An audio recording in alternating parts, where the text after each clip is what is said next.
वर्णन किए। श्री अंगद जी महाराज प्रार्थना कर रहे हैं कि आप मुझे अपनी सेवा में ही रखिए।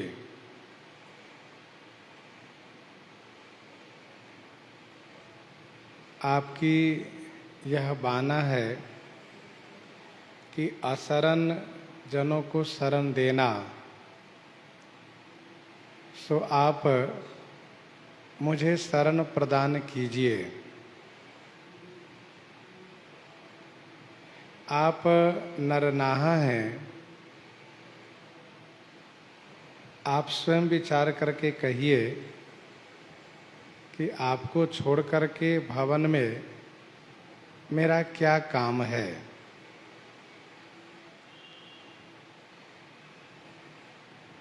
बालक ज्ञान बुद्धि बलहीना, राखहु शरण नाथ जन दीना।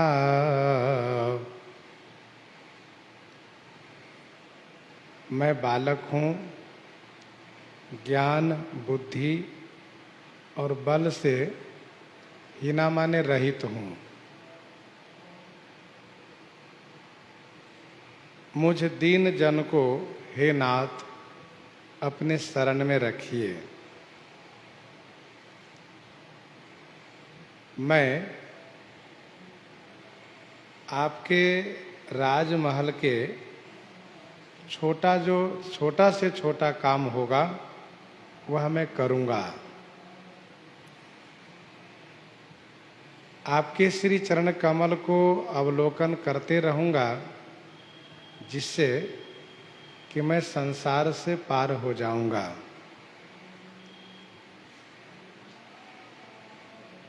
नीच टहल गृह कई सब करिहों, पद पंकज बिलो की भव तरिहों।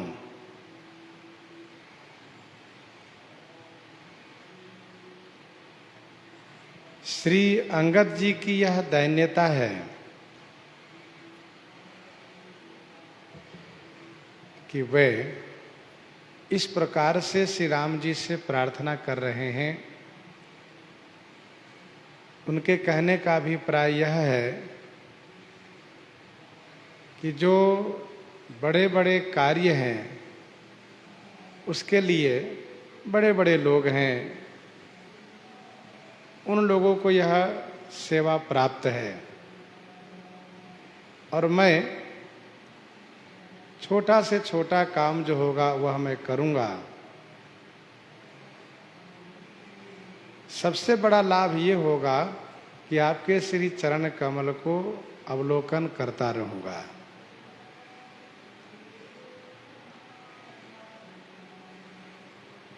हम आपके सानिध्य में रहना चाहते हैं।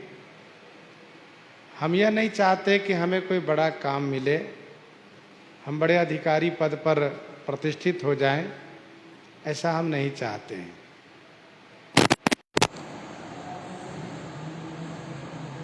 वैसे ठाकुर जी के दरबार में सभी सेवा बराबर फल देने वाला है,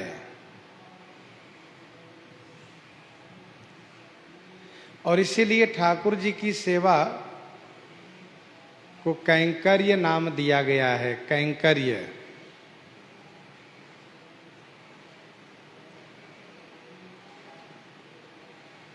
हम ठाकुर जी के लिए ही करते हैं।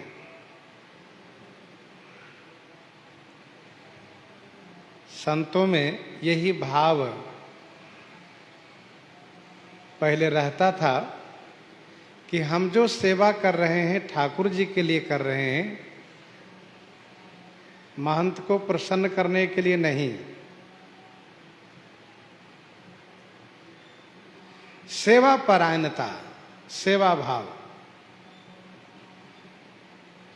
और वही सेवा भजन के रूप लेता था, भजन माना जाता था।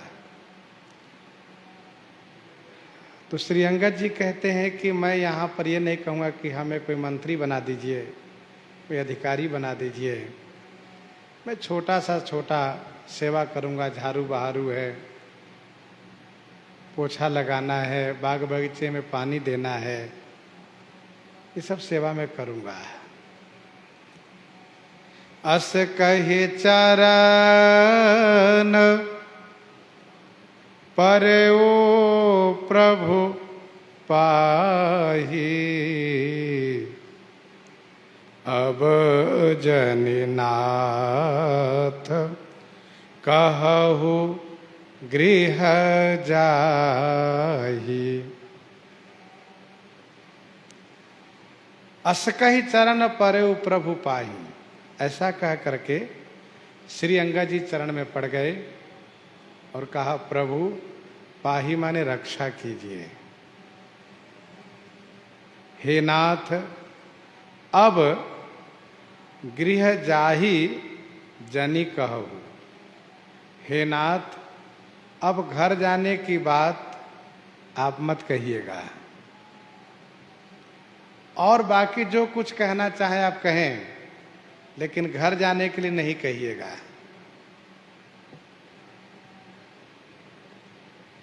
अब जनि नाथ कहु गृह जाहि।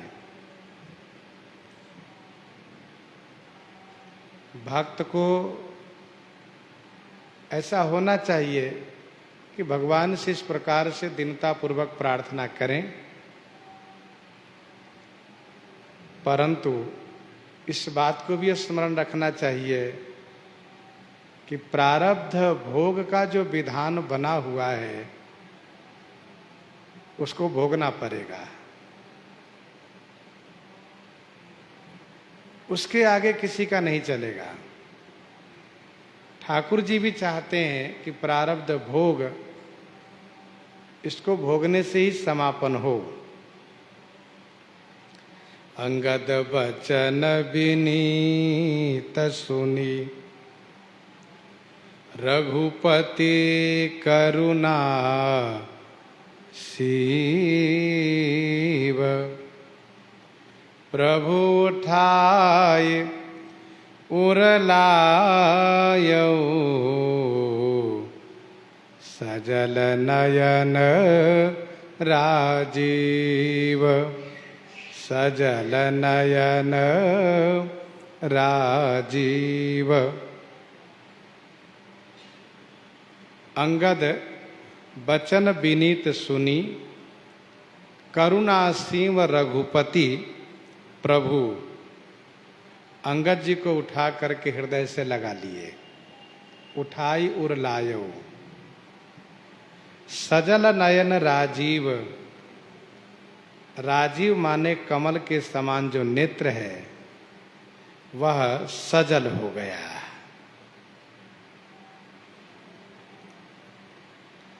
श्री राम जी सबके लिए आदेश जारी किए हैं कि अब गृह जाहु, परंतु श्री अंगद जी ने अपने लिए ये प्रार्थना किया है कि मुझे घर जाने के लिए नहीं कहिएगा। श्री अंगद जी का वचन बड़ा ही विनम्र है, बड़ी दैन्यता के साथ है, आतुरता के साथ है। श्री अंगद जी के हृदय में कहीं भी यह बात नहीं है कि हम घर जाएं। घर जाने की बिल्कुल इच्छा नहीं है। मन में निश्चय कर लिए घर जाकर हम क्या करेंगे, हमें वहां क्या आवश्यकता है। गोस्वामी जी ने पहले ही कहा कि अति विनीत बोले बचन, उपक्रम है, यहाँ पर उपसंहार लगा। अंगद बचन विनीत सुनी। करुणा के शिव प्रभु श्री राम जी, श्री रघुनाथ जी अंगद जी को उठा करके हृदय से लगा लिए, नेत्र सजल हो गया।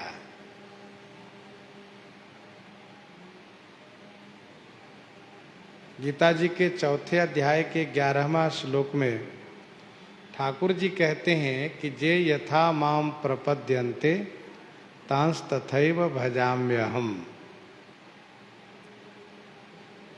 जो जैसे भजता है मैं भी उनको वैसे ही भजता हूं। मानसकार ने लिखा कि राम ही केवल प्रेम पियारा, जानी लेहु जो जान निहारा।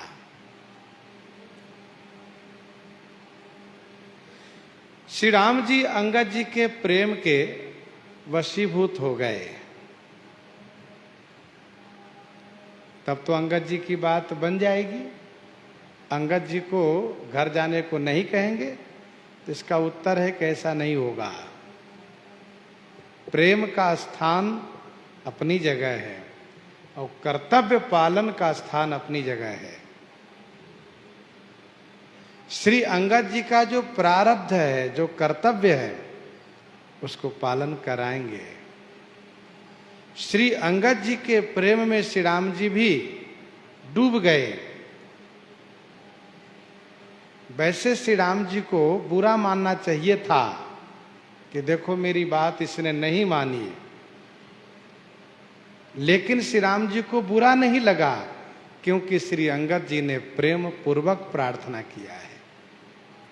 गोस्वामी जी ने कहा श्री अंगद जी को उठा करके हृदय से लगा लिए, नेत्र उनका सजल हो गया, मानो श्री राम जी कहते हैं अंगद तुम मुझसे दूर नहीं हो, तुम तो मेरे हृदय में हो, तुम मुझसे अलग नहीं हो, तुम मेरे हृदय में हो। तुम्हारा जब जी चाहे तब आ सकते हो, ये संकेत है। तुम्हें मैं घर भेज रहा हूं, तुम्हें परित्याग नहीं कर रहा हूं।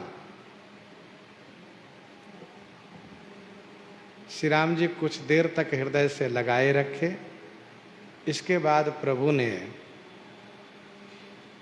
निज उर माल बसन मनी बालितनय पहिराई विदा कीन्हि भगवान तब बहु प्रकार समुझाई, बहु प्रकार समुझाई।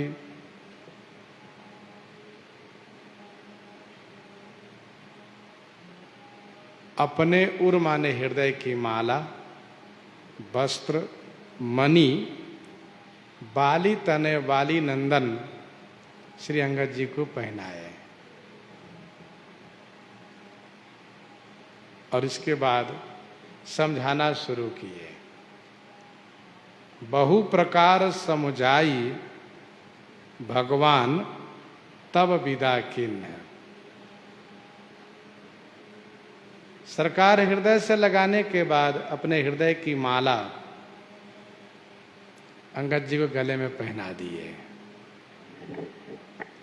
वस्त्र पहना दिए, मणियाभूषण पहनाए। इसके बाद सरकार समझाना शुरू किए। अंगद जी प्रेमी हैं, इनको विदा करना बड़ा कठिन काम है। श्री राम जी को अपनी भगवत्ता का प्रयोग करना पड़ा। गोस्वामी जी ने कहा भगवान, अर्थात बड़ी भगवत्ता लगा करके, काफी मेहनत करके तब समझा करके विदा किए। विदा की न भगवान तब बहु प्रकार समझाई।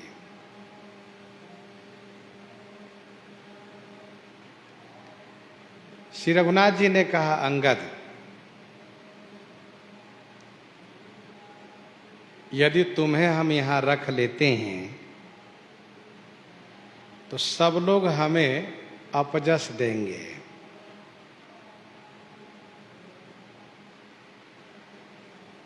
लोग कहेंगे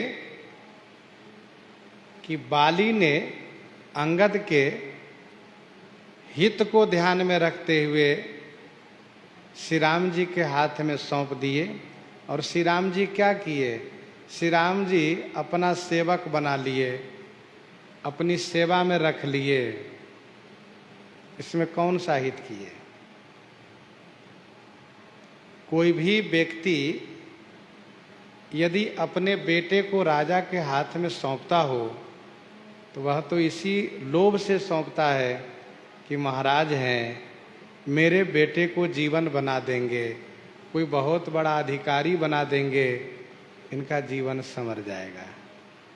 कोई भी पिता इस भावना से अपने बेटे को राजा को नहीं सौंप सकते कि महाराज अपना दास बनाए रखिएगा, ऐसा नहीं करते। सरकार ने कहा लोग हमारी निंदा करेंगे, क्या ये तुमको अच्छा लगेगा? अब अंगद जी क्या बोलेंगे? मैं तुम्हें अपनी सेवा में रख लेता हूं तो लोग हमारी निंदा करेंगे। सुग्रीव से इनकी मित्रता थी, सुग्रीव से इनकी मित्रता थी। मित्र के प्रेम में, मित्र के कहने से, मित्र के बेटे को राजा बनाने के लिए बाली के बेटा अंगद को अपना दास बना करके जीवन भर पैर दबाते रह गए। लोग यही कहेंगे। उनके लिए क्या किए? अंगद, तुम इस बात को समझ सकते हो।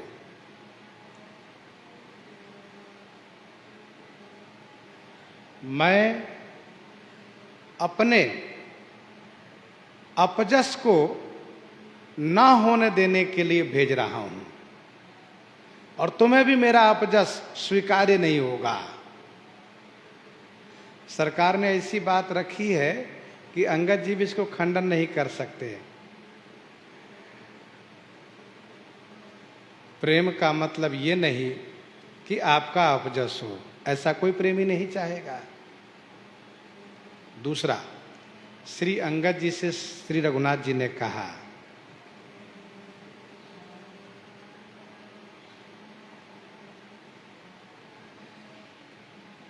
राजाओं के बीच चर्चा होगी कि श्री राम जी तो युवराज, अंगद को युवराज बनाए थे और इसके बाद अंगद जी को अपने पास क्यों रख लिए? अच्छा, इसका मतलब यह हुआ कि ये सब सुग्रीव की कूटनीति है। दूसरी बात, ये बात राजाओं की भी चर्चा होगी। तीसरी बात श्री राम जी ने कही, हे अंगद, सुग्रीव केवल अपने शरीर तक ही किष्किंधा नरेश है, इसके बाद सुग्रीव का पुत्र वहां का राजा नहीं बन सकता, वहां के राजा तुम बनोगे, क्योंकि तुम्हें हम युवराज बना चुके हैं। इसलिए तुम्हें किष्किंधा जाना चाहिए। चौथी बात, तुम किष्किंधा नहीं जाओगे तो तुम्हारी माता बहुत दुखी हो जाएंगी। वे सोचेंगे कि मेरे पति स्वर्गवासी हो गए और पुत्र को अपने पास रख लिए, अब मैं किसके सहारे जीवन धारण करूं? मैं किसके सहारे जीवन जीऊं? और तुम्हें चाहने वाले जो प्रजाजन हैं उन सबको बड़ा कष्ट होगा। वहां जब रहोगे तो तुम्हारी माता, तुम्हें चाहने वाले जो प्रजाजन है उन सबको बड़ा संतोष होगा। पांचवी बात श्री राम जी ने ये कही कि यदि तुम ये कहते हो कि तुम्हें विचारी कहूं नर नाहा, प्रभु तज भवन काज मम काहा, सुग्रीव से भय की बात यदि कर रहे हो तो अंगद, सुग्रीव तुम्हें कभी भी अनिष्ट नहीं चाहेगा। क्यों? आप तो वहां रहेंगे नहीं, वहां सुग्रीव क्या क्या चाल चलेंगे आपको कैसे पता चलेगा? श्री राम जी ने इसको बिल्कुल निरस्त किया, कहा कि नहीं, सुग्रीव तुम्हारे खिलाफ कभी कोई चाल नहीं चल सकते। इसका सबसे बड़ा प्रमाण ये होगा कि मैंने तुम्हें अपने गले की हार पहनाया है। सुग्रीव को ये पता है कि जब श्री राम जी फूल की हार हमें पहना दिए तो हम बाली पर भारी पड़ गए, और अंगद को मणि हार पहना दिए हैं। अंगद को हम कोई नुकसान नहीं कर सकते। तुम निर्भय रहोगे, डरने की कोई बात नहीं है। इस माला के प्रभाव को वे भली भांति समझेंगे।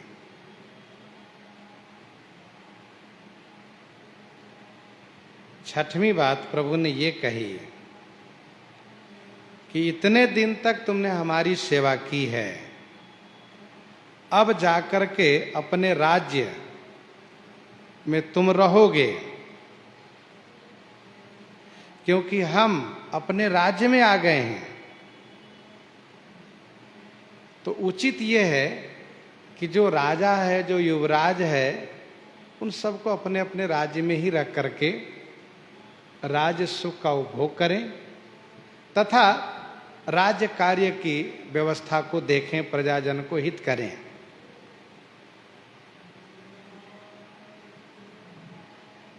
सातवीं बात प्रभु ने ये कही, अंगद तुम्हारा ही ये घर है, तुम्हारा जब जी चाहे चले आना, आते जाते रहना। अच्छा, श्री राम जी ने ये नहीं कहा कि आ जाना फिर यहीं रह जाना, प्रभु ने कहा आते जाते रहना।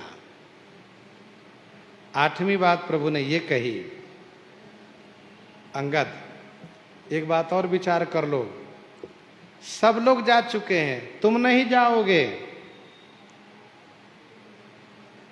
तो लोग क्या सोचेंगे? श्री राम जी हम सबको त्याग दिए, अंगद जी को अपना लिए, तुम युवराज हो, इसलिए अंगद तुम्हें जाना चाहिए, तुम्हें अपने माता के हित के लिए, माता के लिए जाना चाहिए।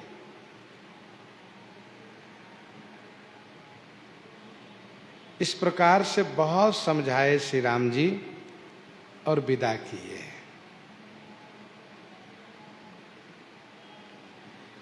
भरत अनुज सौमित्री समेता, पठवन चले भगत कृत चेता। भरत अनुज सौमित्री समेता, पठवन चले भगत कृत चेता। सौमित्री अनुज समेता भरत भगत कृत चेता पठवन चले। सौमित्री श्री लक्ष्मण, अनुज श्री शत्रुघ्न के समेता माने सहित श्री भरतलाल जी, जो भगत कृत चेता, भक्तों के कृत माने उपकार को चित्त में रखने वाले, भक्तों के उपकार को चित्त में रखने वाले,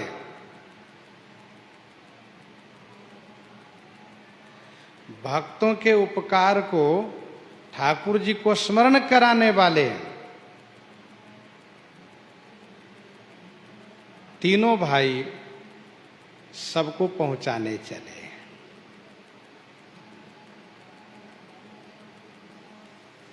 श्री राम जी नहीं जा रहे हैं क्योंकि श्री राम जी बहुत समझा बुझा करके तो सबको विदा किए हैं, और यदि पहुंचाने चलेंगे तो फिर वहां से भी श्री राम जी को लौटना बड़ा मुश्किल होगा,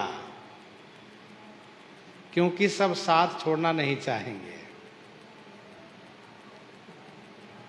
अच्छा, श्री राम जी को इन सखाओं को विदा करने में ऐसा नहीं कि बड़ी प्रसन्नता है, उनको बड़ा कष्ट है कि मेरे सखा लोग जा रहे हैं। मानो शरीर से प्राण को अलग किया जा रहा हो, इतना कष्ट है उनको। क्योंकि सरकार पहले भी कह चुके हैं, सबमम प्रिय नहीं तुम्हें समाना, मृषा न कहो मोर यह बाना। तो सबमम प्रिय नहीं तुम्हें समाना, मोरे अधिक दास पर प्रीति। जहां इतना अधिक प्रीति हो, वहां क्या प्रसन्नता पूर्वक पहुंचाया जा सकता है? नहीं, और पहुंचाना बड़ा कठिन काम है। श्री राम जी नहीं गए, श्री भरत, श्री लक्ष्मण, श्री शत्रुघ्न, ये तीनों भगत कृत चेता हैं, भक्तों के उपकार को हृदय में रखने वाले हैं, भक्तों के उपकार को प्रभु से निवेदित करने वाले हैं, सबको पहुंचाने चले।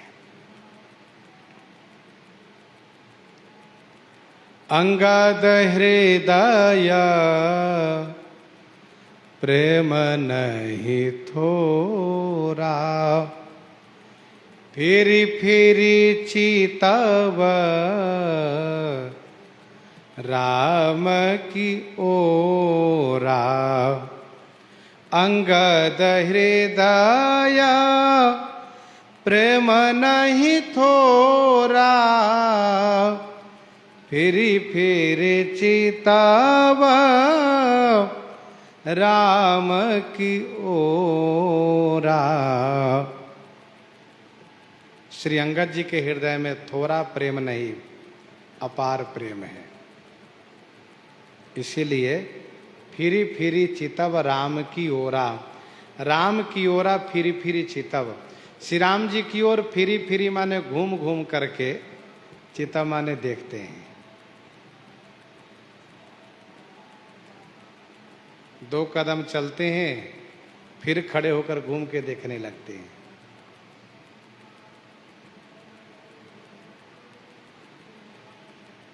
फिर इसके बाद दो कदम चलते हैं, फिर पीछे घूम के देखने लगते हैं। देखते ही नहीं और कुछ करते हैं, क्या? वहीं से दंडवत प्रणाम करते हैं।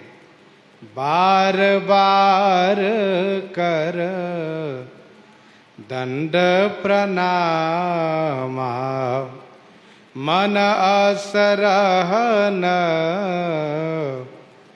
कहीं मोहि रामा।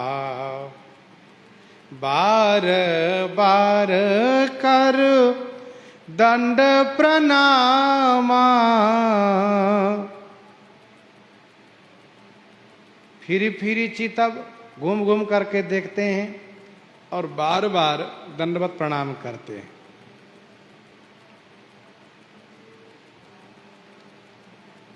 मन अस रहन कहि मोहि रामा। मन अस, मन में ऐसा हो रहा है कि श्री राम जी इस प्रकार से देखेंगे तो रहने के लिए कह देंगे।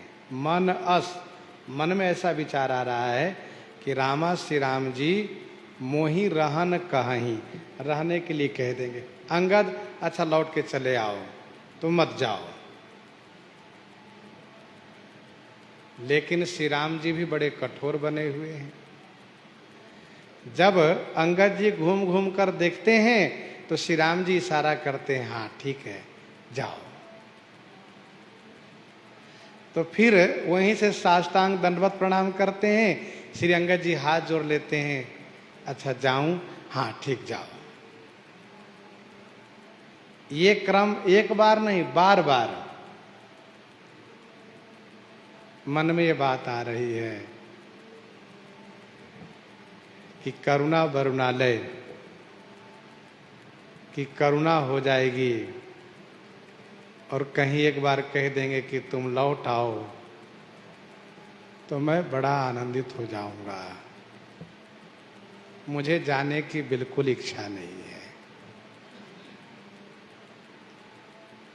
बार बार कर दंड प्रणामा, बार बार दंडवत प्रणाम कर रहे हैं, घूम घूम के देख रहे हैं। शायद कृपा हो जाए, करुणा बरस जाए। लेकिन श्री राम जी एकदम से कठोर बने हुए हैं। हर बार यही इशारा करते, ठीक जाइए जाइए। मन में सोचते हैं, राम बिलोकनी बोलनी चलनी, सुमिरी सुमिरी सो चत हंसी मिलनी। राम बिलोकनी बोलनी चलनी, सुमिरी सुमिरी सोचत हंसी मिलनी। श्री राम जी की बिलोकनी, अवलोकनी, उनकी बोलनी, उनकी चलनी और उनकी हंसी मिलनी। सुमिरी सुमिरी सोचत, सुमिरी सुमिरी माने याद कर करके, सोचत माने सोच रहे हैं।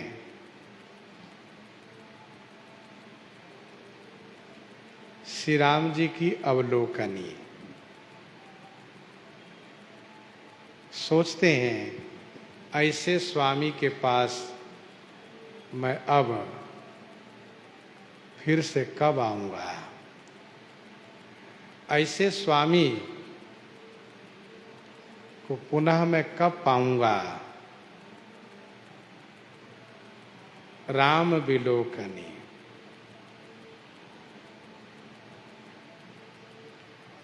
श्री राम जी का अवलोकन, बोल चाल, हंसना मिलना।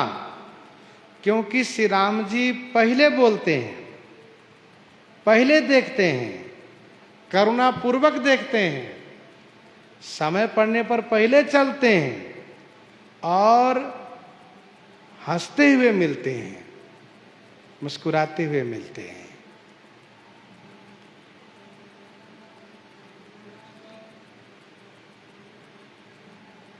जब श्री राम जी ने अंगद जी को दौत्य कर्म के लिए संबोधित किया तो उस समय की अवलोकनी को श्री अंगद जी स्मरण कर रहे हैं। स्वामी ने किस तरह से देखते हुए मुझसे कहा, बालितनय बुद्धि बल गुण धामा, लंका जाहु तात मम कामा। बहुत बुझाई तुम्हीं का कहूँ